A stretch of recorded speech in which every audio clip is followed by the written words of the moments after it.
into a very difficult shot. Spurs have gone just 1 of 4 to get this game started.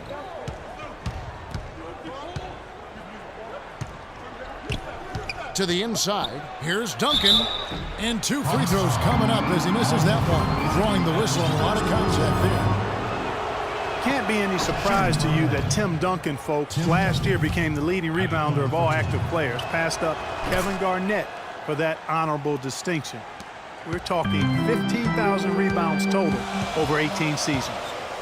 Now here's Teague. He kicks to Korver. Outside Teague. Bazemore inside the three-point line. That's good, and so Teague with the assist. I love the ball movement there. He put that on a silver platter, just served him up.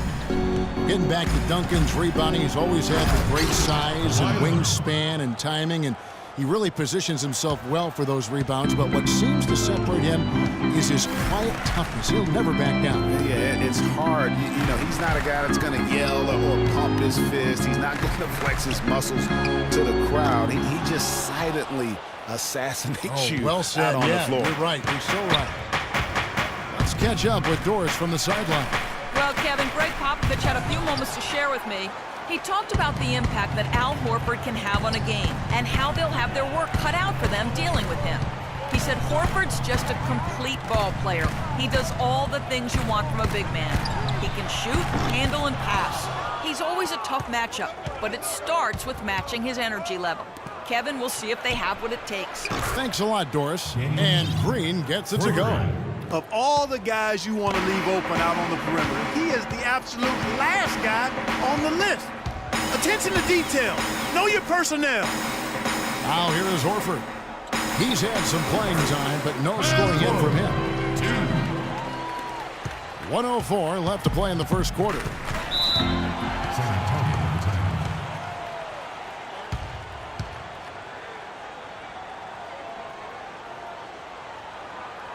And San Antonio calls the first timeout of the game. It's not really a surprise at this point, but the Spurs were in the playoffs last year. 18th consecutive appearance. Yeah, and they weren't in that usual top 3 spot, though, although had they won the last game, instead of being the 6th, they would have been the 2nd. Right. Didn't have that home court advantage, and as they went up against the Clippers, it really cost them in that 7th game. Now, here's Diallo. And it's sent back by Horford. Outside Korver. Korver missing again. Not sure what the D was doing there. Clearly a breakdown. You can ill afford to give a guy like him that good a look. And against the Clippers, the Spurs didn't have home court advantage. I mean, ended up playing a big part in that series. They ended up losing in Game 7 in Staples with some questionable timekeeping, but that's not why they lost. Now here's Teague. Passes to Horford. And David West gets the whistle that time. David West. That's his first personal foul.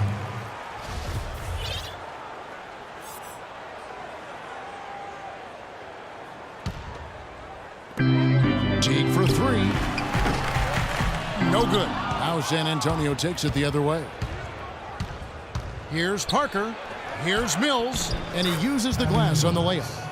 Yes, Mills has got his first 2 points of the night. Boy, that was a thing of beauty by Parker. Hawks have gone 5 of 12 from the field since the opening tip. Teague the pass to Bazemore. Horford dishes to Bazemore. Good on the triple. Bazemore's got 11. What a performance, Kevin. It seems like every 3 he shoots is falling for him. He's in the zone. That's a 2 from Parker, and that's not going to go. And we reached the end of the first quarter.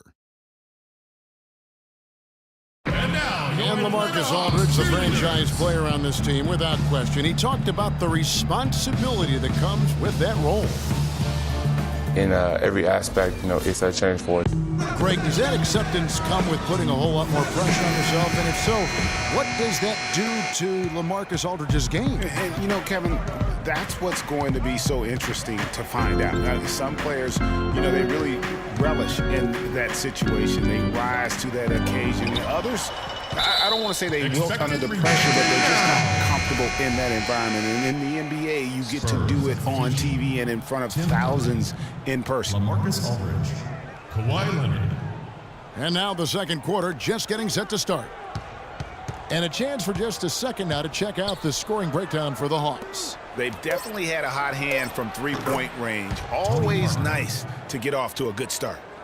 The other thing they've had going for them tonight is their passing. I mean, doing a nice job. Plenty of their points early on coming off assists. Dennis Schroeder is out there with Tim Hardaway Jr. Then it's Splitter, then there's Scott, and it's Cephalosha in at the 3 slot. That's the group starting the second quarter for the Hawks. At the line for the Hawks. And the one thing every year, Clark, is consistency. The numbers, the effort, the results, all very familiar every year. Yeah, his game is really built on the intangibles. He hustles, he knows where he's supposed to be, he gets to the right spot at the right time, crashes the boards, takes charges. He does all the little stuff. Daniel Green, he's checked in for Manu Ginobili. Back to Leonard. Lets the 3 fly. Good, and Aldridge gets the assist. And it's 7 points for Leonard. That shot becomes effortless for him when the D is so relaxed. They got to get more intense. And for Tiago Splitter, he's been a relatively unsung player in his career, never getting his number called on offense, receiving little recognition from the media, but providing tough defense in the post. He shot over 55%, crashes the boards in the 20 minutes or so a game that he gets. So that's been good enough to really establish a productive career. Now here's Leonard. He's got 7. Duncan kicks to Parker. With the teardrop, here's Aldridge. Just 5 on the clock. And he drops it in from the low post. Aldridge has got the lead up to 2 now for San Antonio. You know, getting back to Splitter, yes, you need superstars to win in this league, but you also need guys like him, guys who put the team first, will bust the gut to carry out their responsibilities on the floor, off the court, and in the locker room. You need all of that to be a championship team. And the Hawks with a completely new group on the floor. Atlanta's gone 3 of 7 tonight from 3-point territory. Teague dishes to Korver. To the middle. Here's Horford. And the bucket counts, and he's on his way to the free throw line. Try to make it a 3-point play. Really good example there of some fine interior passing before that basket.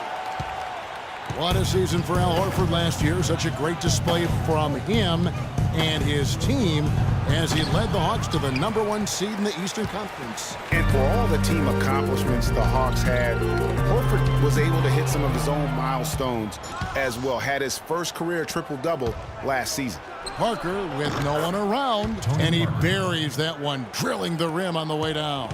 And that's another assist for a team that is putting on a clinic on how to share the ball. And I love the mentality that they've had. If a shot isn't there, they're not forcing it. They're moving it side to side until they finally get the one they need.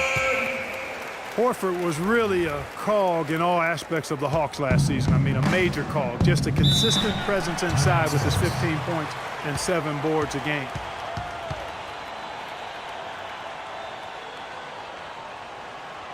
Time called here. The Spurs decide to talk it over.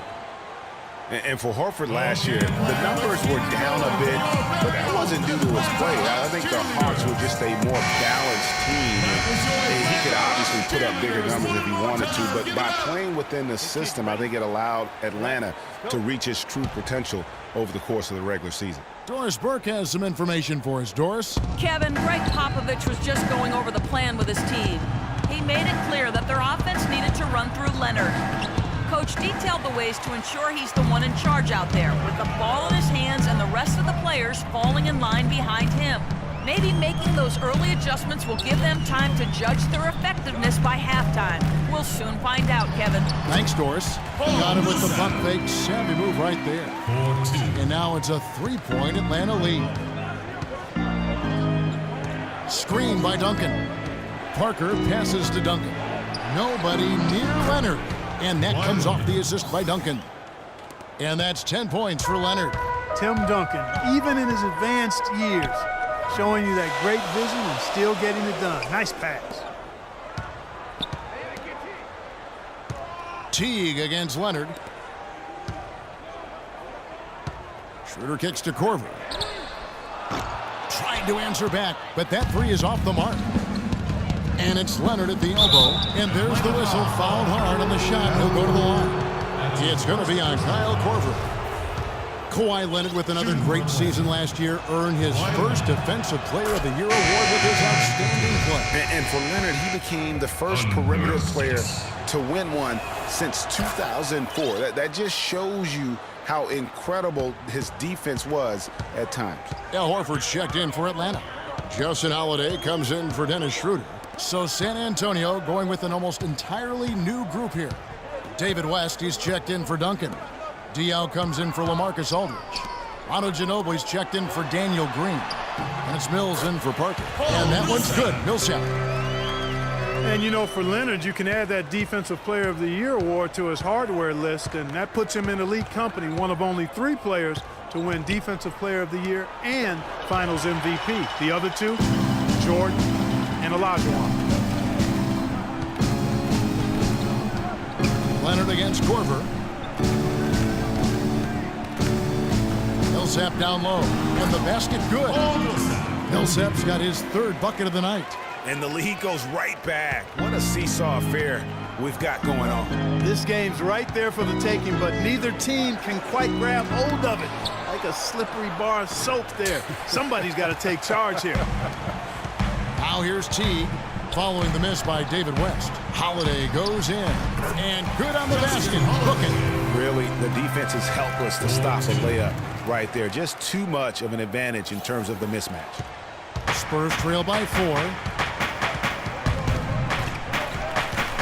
Ginobili outside.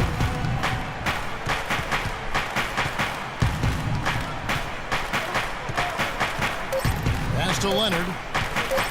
With the shot. No good on the buzzer beater.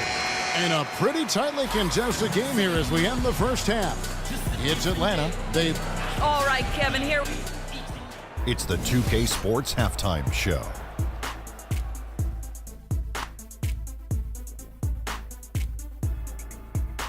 Ernie Johnson here again with Kenny Smith and Shaquille O'Neal. A competitive matchup for Atlanta in the first quarter. The biggest lead for them during the period was 6. And that'll do it for now as the